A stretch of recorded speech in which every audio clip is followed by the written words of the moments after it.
ဒါဟွမ်နေအရန်အမြင့်ကြီးပြန်နေတာပဲပြီးတော့မြန်လဲအရန်မြန်တယ်တစ္ဆာဖောက်ငါရဲ့လင်ရှောင်းကလန်စီကပစ္စည်းကိုခိုးပြီးထွက်ပြေးဖို့ကြံနေသေးတာလားဟိုလူဆိုးကလင်ရှောင်းကလန်ရဲ့ပစ္စည်းကိုခိုးလာတာပဲဒါဟွမ်ငါတို့အောက်ဆင်းပြီးတွားကြည့်ရအောင်ဒါကအဆင့်လေးမိစ္ဆာသားရဲ့ခြုံချီပဲတာမန်လူသားတယောက်လားသူ့စီမှာဘာချင်းကြံချင်းစွမ်းအားမှရှိမနေဘူးဒါပေမဲ့တာမန်လူတယောက်ကဘလို့လုံးခြုံချီရဲ့ကြောပေါ်မှာစီးလာနိုင်တာလဲမင်းကလေးမကြောက်ပါနဲ့ဒီခွေးကငါမွေးထားတာပါအရန်ရင်ကြီးပါတယ်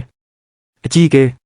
ကျမကလင်ရှောင်းကလန်ရဲ့တပည့်စုချင်းပါအခုကလန်ရဲ့တစ္ဆာဖောက်ကိုလိုက်လံဖမ်းဆီးနေတာပါဒီလူကကလန်ရဲ့အဖိုးတန်ရတနာကိုခိုးသွားလို့ပါအကြီးကဲအနေနဲ့လမ်းဖယ်ပေးဖို့တောင်းဆိုချင်ပါတယ်တစ္ဆာဖောက်ကောက်ကျစ်စွာတိုက်ခိုက်ရဲတယ်ပေါ့ကဲတင်ပေးလို့အကြီးကဲကိုကျေးဇူးအများကြီးတင်ပါတယ်အကြီးကဲဘယ်ကိုသွားမလို့လဲမသိဘူးရှင်ငါကအကြီးကဲမဟုတ်ပါဘူးအာနန်လို့ပဲခေါ်ပါငါလင်ရှောင်းကလန်စီဆွေမျိုးလာရှာတာဆွေမျိုးလာရှာတာလားဘသူကိုရှာမလို့လဲမသိဘူးရှင်သူ့နာမည်ကအာလန်နဲ့ရုပ်ရည်ကအရန်ချောပြီးဘဲဘက်မျက်ခုံးထဲမှာမှက်တလုံးရှိတယ်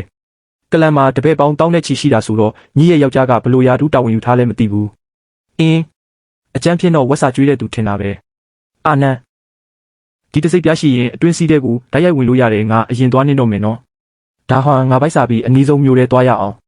ပစ္စည်းဝယ်ခြင်းရင်ပထမထပ်ကိုသွားပါပစ္စည်းရောင်းခြင်းရင်နောက်ခန်းကိုသွားပါအဖိုးတန်ဧည့်သည်တွေရဲ့လမ်းကိုလာမပိတ်ပါနဲ့ဒါတွေကအဆင်မရှိတဲ့ပစ္စည်းတွေပဲအလွန်ဆုံးရှိမှအောက်တန်းစားဝိညာဉ်ကြောက်တုံး90ပဲတန်တယ်90ပဲဟုတ်လားအဲ့ဒီဓာတ်ဘော်ကကြောက်စိမ့်ကအနည်းဆုံးဝိညာဉ်ကြောက်တုံး100တန်တယ်ရောင်းရင်လဲရောင်းမရောင်းရင်လဲသွားငါစီးပွားရေးကိုလာမနှောက်ယှက်နဲ့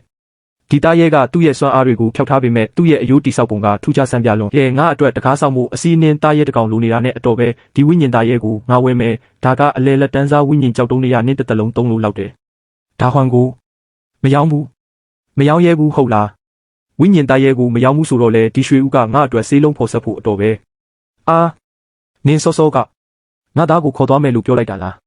ငါအဖေကရှမ်မီသားစုရဲ့အိမ်တော်သခင်လင်ရှောင်းကလန်ရဲ့အကြီးအကဲပဲနင်းငါကိုထိရဲလားဒီအလဲလက်တန်းစားဝိညာဉ်ကြောက်တုံး1000လုံးကိုအမတ်မင်းကိုပေးပါမယ်တားလေးငါတို့နင်းအဖေကိုဆက်သွားရှာရအောင်